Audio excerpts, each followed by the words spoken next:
नमस्कार, दूरदर्शन इलेक्शन की टीम आज कन्नौज में है। कन्नौज वही कन्नौज जिसे कानिकुंज प्रदेश कहा जाता था, बाद में इसका नाम कन्नौज हुआ। इत्र की नगरी है, इसकी खुशबू पूरे देश और दुनिया में दिख रही है। निश्चित रूप से यहाँ पर राजनीति भी इत्र की तरह महकती है। महकती इसलिए है कि यहाँ पर समाजवादी पार्टी जो मुख्य विपक्षी दल है, उसके राष्ट्रीय अध्यक्ष अखिलेश यादव उम्मीदवार के रूप में हैं। इससे पहले उनकी पत्नी यहाँ पर उम्मीदवार थी। यहाँ पर भारतीय जनता पार्टी भी जीती है, यहाँ पर समाजवादी पार्टी भी जीती है, लेकिन लोगों की आम राय क्या है, यही जानने के लिए हम यहाँ पर मौजूद हैं। और इस मौजूदगी के पहले लोगों की राय जाने, उससे पहले देख लेते हैं अपनी ये रिपोर्ट।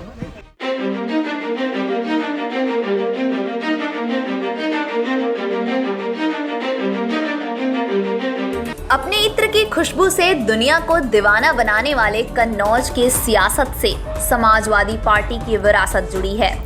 1967 में हुए पहले चुनाव में राम मनोहर लोहिया जैसे दिग्गज नेता ने यहां से जीत हासिल की थी। सपा अध्यक्ष अखिलेश यादव ने इसी सीट पर जीत के साथ अपने सियासी करियर का आगाज किया था। तब उनके पिता मुलायम के सीट खाली करने पर अखिलेश ने चुनाव लड़ा था। अखिलेश 2012 में जब सीएम बने तो ये सीट अपनी पत्नी डिंपल को सौंप दी। डिंपल तब निर्विरोध सांसद बनी थी। डिंपल 2014 के मोदी लहर में भी मामूली अंतर से चुनाव जीत गईं, लेकिन 2019 में उन्हें हार का सामना करना पड़ा था। Subrata Pathak BJP 5,63,087 vote, Dimple Yadav SP 5,50,734 vote, Anand Vikram Singh 4,922 vote. सियासत में जब दांव विरासत पर लगता है तो इसे बचाने के लिए परिवार के मुखिया को ही आगे आना पड़ता है। कन्नौज में अखिलेश ने पहले भतीजे तेज प्रताप यादव को टिकट दिया था, लेकिन विरासत पर मंडराते खतरे को देखते हुए नामांकन से पहले तेज प्रताप यादव का टिकट काट कर अखिलेश खुद चुनावी मैदान में कूद पड़े। वहीं बीजेपी ने सुब्रत पाठक पर ही फिर से दांव खेला है। कन्नौज में लड़ाई विरासत, वजूद और विकास की है। कि मैच रोचक होना चाहिए। अगर तेज प्रताप लड़ते तो मैच होता भारत और नेपाल के बीच में, अब मैच है भारत और पाकिस्तान के बीच में, तो स्वाभाविक है कि जब वर्ल्ड कप में हमेशा भारत जीतता है। नहीं तो भारत कौन है, पाकिस्तान कौन है? क्या आप हम स्वाभाविक है, हमारी सोच भारतीय है, हम लोग और इनकी सोच पाकिस्तानी। पाकिस्तान माने कोई देश नहीं, पाकिस्तान माने एक सोच, आतंकवाद, भ्रष्टाचार, बेईमानी, नफरत, लूट। तो ये इस प्रकार की सोच है, तभी तो माफिया के घर जाते हैं। माफिया घर पर जाकर कब्र पर फातिया पढ़ते हैं। क्यों जाते हैं भैया? देखो पत्रकार भाइयों, न वो बॉल फेंक पाएंगे न बैट घुमा पाएंगे। अगर पहली बॉल पे छक्का न मारा तो हम समाजवादी लोग नहीं हैं, और 6 की 6 बॉलों पे छक्का मारेंगे। सुब्रत पाठक बीजेपी, अखिलेश यादव एसपी, इमरान बिन जफर बीएसपी। बीजेपी ने सुब्रत पाठक को लगातार चौथी बार टिकट दिया है। सुब्रत पाठक कन्नौज से मौजूदा सांसद हैं। वहीं बसपा ने इमरान बिन जफर को टिकट दिया है। हालांकि बसपा ने भी पहले अकील अहमद को टिकट दिया था, लेकिन अकील के पास अध्यक्ष अखिलेश यादव के करीबी होने के आरोप लगने पर उनका टिकट काट दिया। एक बार कन्नौज के जातीय समीकरण देख लेते हैं। यादव वोटर लगभग 2,50,000, मुस्लिम वोटर लगभग 2,50,000, क्षत्रिय वोटर लगभग 2 लाख, ब्राह्मण वोटर लगभग 1,75,000। कन्नौज में हार जीत का दारोमदार यादव, मुस्लिम और क्षत्रिय और ब्राह्मण वोटर पर होता है। सपा यादव और मुस्लिम वोटों को अपना मानती है। ऐसे में बसपा ने मुस्लिम प्रत्याशी मैदान में उतारकर सपा का खेल बिगाड़ने की कोशिश की है। वहीं बीजेपी क्षत्रिय और ब्राह्मण वोटर के भरोसे अपनी जीत का दावा कर रही है।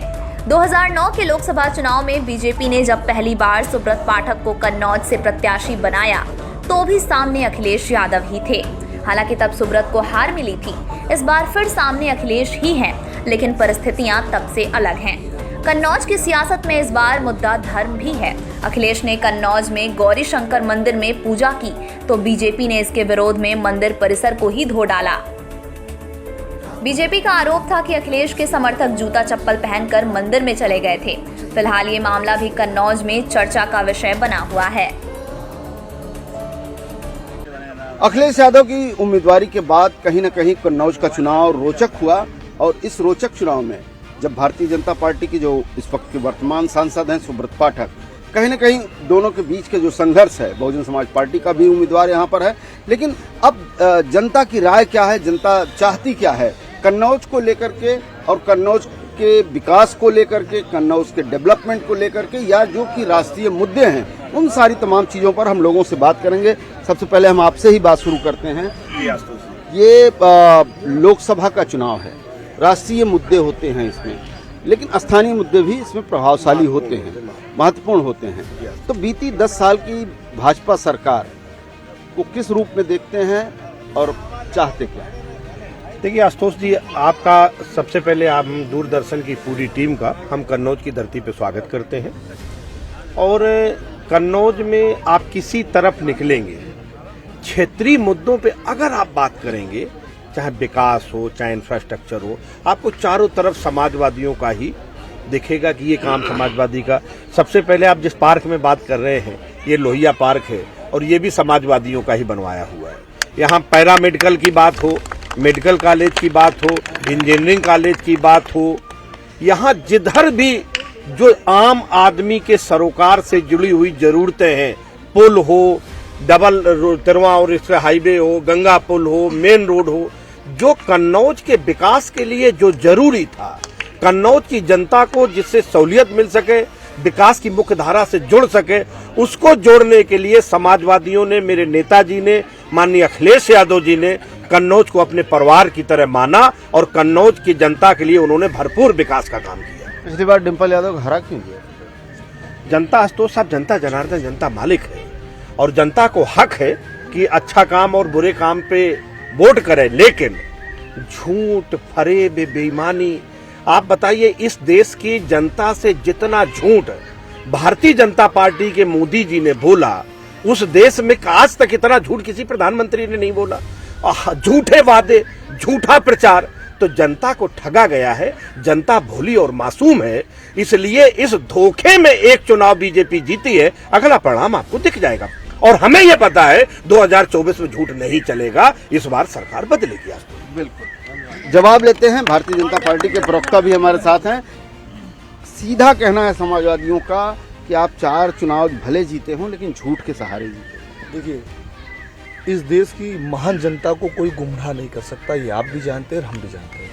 अभी समाजवादी पार्टी की तरफ से जो आपको बता रहे थे, एक बार किसी को कोई गुमराह कर सकता है, मेरी जगह आप भी होंगे तो 2 बार 3 बार, लेकिन 4 बार चुनाव जीतना कहीं ना कहीं मोदी जी की लोकप्रियता को और मोदी जी की और योगी जी की दोनों की लोकप्रियता को दिखाता है।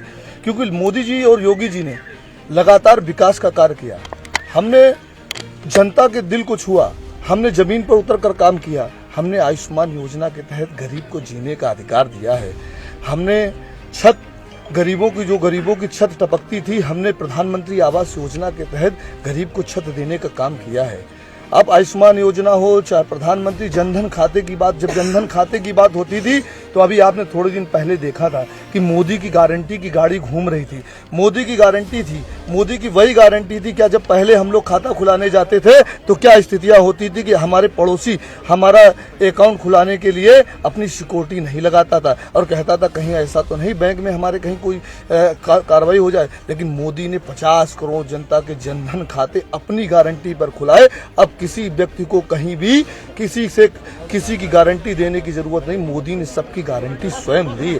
जनधन खाते की बात आती, जब मोदी ने जनधन खाता बनाया तो मोदी जी क्या था कि आपके ही सहयोगी दे लें, क्योंकि अखिलेश यादव जी तो प्रधानमंत्री बनेंगे नहीं। अगर अखिलेश यादव जी को कोई वोट देगा तो प्रधानमंत्री राहुल गांधी जी बनेंगे। अगर राहुल गांधी जी प्रधानमंत्री बनेंगे तो राहुल गांधी जी का परिवार कहता था कि जब हम केंद्र से 10 रुपए भेजते हैं तो 10 पैसा खातों में पहुंचता है, गरीब के खातों में पहुंचता है। मोदी जी ने जनधन खाता योजना से अब क्या हुआ कि सबके पास जब जनधन खाते हैं तो एक बटन मोदी जी उधर दबाते हैं और सीधे पैसा डीएफटी के माध्यम से लाभार्थी के खाते में जाता है, जिससे कोई लूटपाट की कोई जगह नहीं बची है।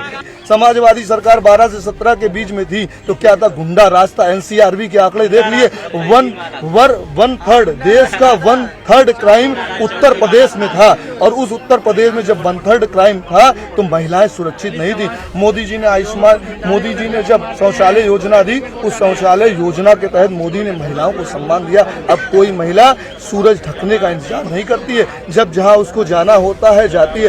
एक बात पिछली समाजवादी सरकार थी, आपने देखा होगा पिछली समाजवादी सरकार में महिलाओं की स्थितियां क्या थी, महिलाओं की स्थिति, लेकिन आज योगी जी ने इस बात का वादा किया कि हर घर में रहने वाली बेटी हमारी बेटी है। अगर उस बेटी की तरफ कोई गुंडा आंख उठाकर देखेगा तो अगले चौराहे पर यमराज उसका इंतजार कर रहा होगा। लेकिन अभी बहुजन समाज पार्टी के भी हमारे साथ हैं, आपका भी उम्मीदवार है यहाँ पर। किस तरह से ये दोनों दल जो आपस में समाजवादी पार्टी, भारतीय जनता पार्टी के दावे? देखिए, पहले तो आपको बहुत बहुत धन्यवाद आपकी टीम को।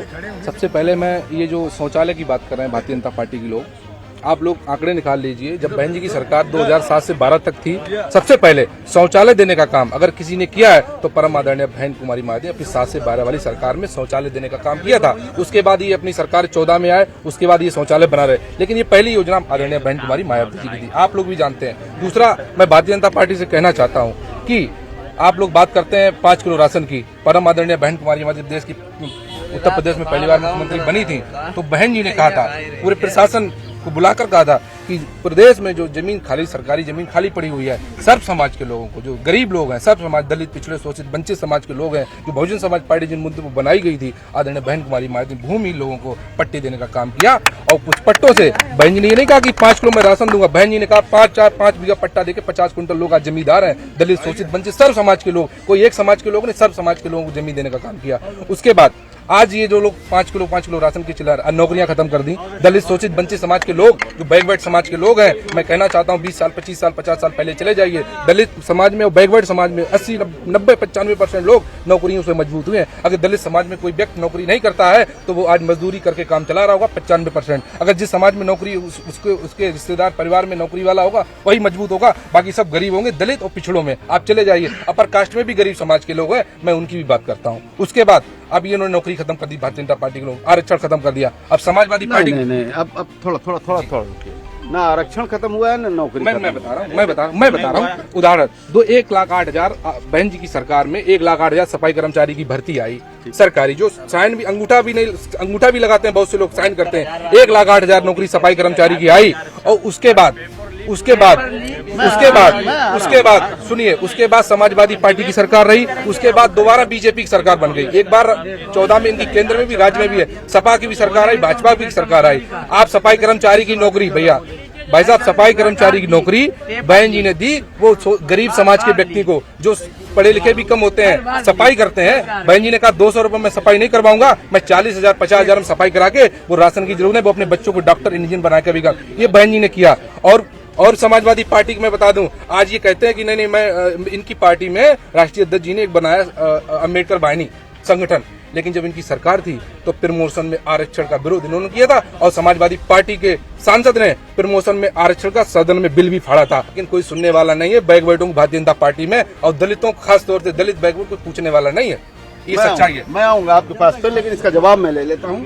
इससे पहले आप इधर से बात आ रही थी कि पर्चा लीक हो जाता है। देखिए, सर्वप्रथम हम धन्यवाद देंगे यहाँ के देश के नेता आदरणीय श्री मुलायम सिंह यादव जी को, जिन्होंने दलित, पिछड़ा और अगड़ों की लड़ाई लड़ी। अखिलेश जी को धन्यवाद देंगे, उन्होंने वैकेंसियां निकाली। अभी एक साथी ने कहा था आरक्षण खत्म हो रहा, आपने उसको टोका। मैं कहता हूं 69,000 वैकेंसी में 6800 वो लोग SC और OBC के लोगों को क्यों रोका गया, क्यों वंचित किया गया? वो लोग लखनऊ में धरना दे रहे थे। आपने कहा आरक्षण खत्म नहीं हुआ। आरक्षण अगर खत्म नहीं हुआ है तो डेल्ही यूनिवर्सिटी में क्यों प्रोफेसर लक्ष्मण यादव के साथ दुर्व्यवहार किया गया? आरक्षण को इन्होंने खत्म किया, क्यों कॉन्ट्रैक्ट बेस पे नौकरियां आ रही हैं? इसलिए मैं ये कहना चाहूंगा कि जो पेपर, जो सरकार है, उत्तर प्रदेश गवर्नमेंट है, उसके पूरा जो है गवर्नमेंट की जिम्मेदारी है कि पेपर सही से हो। पेपर की जिम्मेदारी, जब पेपर नहीं वो रखा पा रहे हैं तो हमारे लोगों की जिम्मेदारी कैसे रख पाएंगे? उत्तर प्रदेश की जनता को कैसे रख पाएंगे? कन्नौज जनपद में अगर किसी ने विकास कराया है तो समाजवादी पार्टी ने विकास कराया है, चाहे वो पुलों का निर्माण हो, रोडों का निर्माण हो, चाहे medical college, para medical college और इंजीनियरिंग कॉलेज से लेके अगर कुछ कोई स्टेडियम और परफ्यूमरी पार्क, लोहिया पार्क, बोधका प्लांट, अगर जो किसी ने दिया है तो सिर्फ अखिलेश यादव जी ने दिया है। महिला सुरक्षा की बात करते हैं तो आप ये बताइए, क्या महिलाएं पहले नहीं घूमती थी, रात में 12 बजे नहीं आती थी? और महिला सुरक्षा के लिए वुमेन पावर हेल्पलाइन, महिला सुरक्षा के लिए अखिलेश जी ने वुमेन हेल्पलाइन बनवाई। ये आप ये बताइए कि हाथरस में क्या हुआ था, उन्नाव में क्या हुआ था, बनारस में क्या होता? ब्रजभूषण सिंह जी के बेटे को किसने टिकट दिया आप बताइए ना। और रही बात महिलाओं की, महिलाएं पहले भी सुरक्षित थी, महिलाएं अभी भी सुरक्षित है। महंत और बाबा आज भारतीय जनता पार्टी से खुश है और भारतीय जनता इन्हें तो बाबा जी को तो मैं कहना चाहता हूँ, इन्हें अपनी सोच को बदलना चाहिए। ये उसके लिए कह रहे हैं, किसके लिए कह रहे हैं? वो अखिलेश यादव जी जो राम मंदिर के प्राण प्रतिष्ठा निमंत्रण पर नहीं गए, अखिलेश यादव जी को बुलाया गया मंदिर की कमेटी ने, वो अखिलेश यादव जी जिनके पिताजी ने राम भक्तों पर गोली चलवाई और जाने कितने राम भक्तों को मरवा दिया। एक बात आई है पर्चा लीक जी, और दोनों बातें बिल्कुल से कहीं न कहीं दिखाई देती हैं, हमें हर जगह दिखाई देती हैं। आप समझिए कि भारतीय जनता की पार्टी की सरकार में जो भी काम होगा वो न्याय संगत होगा, तर्क संगत होगा। अगर कहीं पर्चा लीक होता है तो बाबा का बुलडोजर उसका इंतजार करता है, लोग सलाखों के पीछे होते हैं। इन्होंने तो इनकी सरकार में अखिलेश जी ने एक्सेप्ट किया कि हमारे यहाँ तो लीक होते थे लेकिन इतना नहीं होते थे। इन्हीं के मंत्री और इन्हीं के विधायक ने ये बात स्वीकार की। लेकिन हमारे यहाँ अगर कोई पर्चा लीक होगा या कोई ऐसा दुस्साहस करेगा, कोई दुर्दांत अपराधी बनेगा तो बाबा का बुलडोजर चलेगा और अतीक जैसे और मुख्तार अंसारी जैसे माफिया स्वर्ग को सिधार जाएंगे। इन्होंने कई सारे मुद्दे उठाए रोजगार को लेके, तो जरा हम एक चीज बता दें, रोजगार उत्तर प्रदेश में 2,85,00,000 नौकरियां हैं सरकारी, ठीक है। 2,85,00,000 नौकरियों में 1,85,000 नौकरियां इन्होंने रखी हुई हैं, ठीक। सपा सरकार में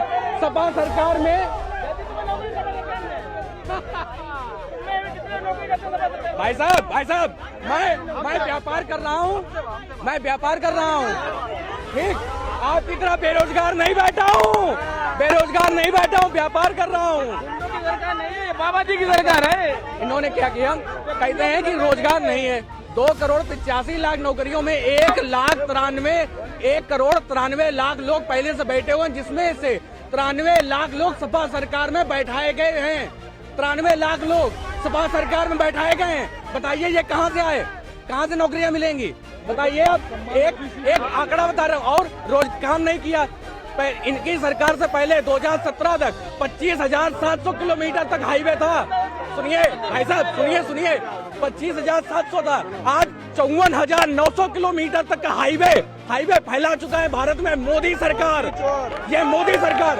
एयरपोर्ट पूरे भारत में 74 एयरपोर्ट थे, आज भारत में 149 एयरपोर्ट मोदी सरकार ने मात्र 10 साल में तैयार कर दिए। इन्होंने क्या किया? इनके पीडीएस सरकार ने क्या किया? क्या कांग्रेस ने किया? क्या समाजवादी पार्टी ने किया? क्या काम किया इन्होंने? बताइए आप।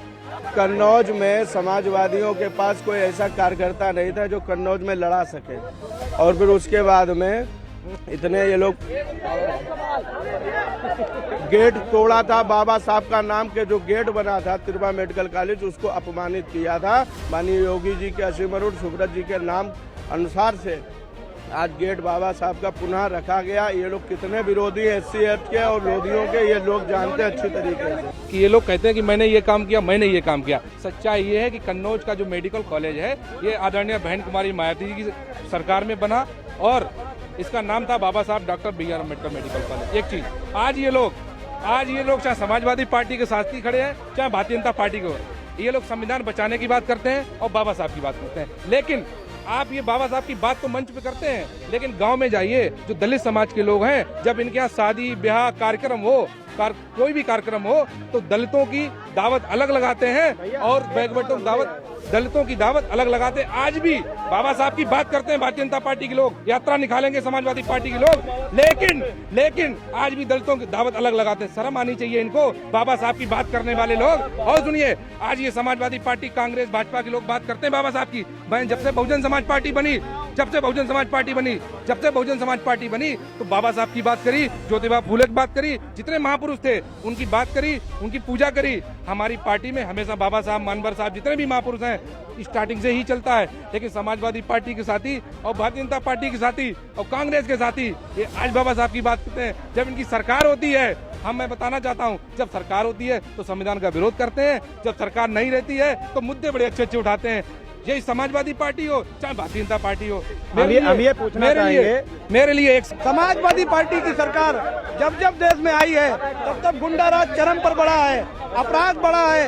इनकी सरकार में अतीक अहमद, मुख्तार अंसारी जैसे दरिंदे बड़े हैं जिन्होंने इस देश की जनता की जमीनों को लूटा है। इन्होंने कहा था कि योगी जी का बुलडोजर चलेगा जो पर्चा लीक हो रहा है। मैं ये कहना चाहता हूँ कि 2014 से 2024 तक जिन बेरोजगार युवाओं ने पर्चा भरा और पेपर दिया, पेपर आउट हो गया, पेपर लीक हो गया, उन 10 सवालों का जवाब कौन देगा? उन युवाओं के भविष्य के साथ खिलवाड़ हो रहा है। भारतीय जनता पार्टी 10 साल का हिसाब कैसे देगी? भारतीय जनता पार्टी हमारे साथी पाल समाज में आते हैं। जब पीडीए की बात होती है तो पाल समाज को लगातार समाजवादी मुखिया ने अपमानित किया। इनकी सरकार में आप समझिए कि राजू पाल, इनकी सरकार में राजू पाल की हत्या होती है, प्रयागराज की सड़कों पे दौड़ा दौड़ा कर मारा जाता है। आप समझिए उमेश पाल की हत्या होती है। आप समाजवादी मुखिया राजू पाल के यहाँ तो नहीं जाते हैं, उमेश पाल के यहाँ नहीं जाते हैं, लेकिन मुख्तार अंसारी के यहाँ फातिया पढ़ने चले जाते हैं। हाँ, मैं पूछना चाहता हूँ, 5 समाजवादी पार्टी की सांसद रही है डिम्पल यादव जी, अपने 5 काम गिना दे, और अखिलेश यादव जी कन्नौज के सांसद रहते हुए अपना 5 काम गिना दे। अच्छा ये बताओ, ईमानदारी से ये बताओ, ट्रेन प्राइवेट है कि सरकारी? पहले ये बताओ घर के लोग कितने लोग जानते हैं कि एक व्यक्ति के ऊपर इस समय देश में कितना कर्जा है? आप पढ़े लिखे बताओ। हाँ नहीं, मैं अच्छा ही बोलूंगा, सच बोलूंगा कि समाजवादी सच ही बोलेंगे।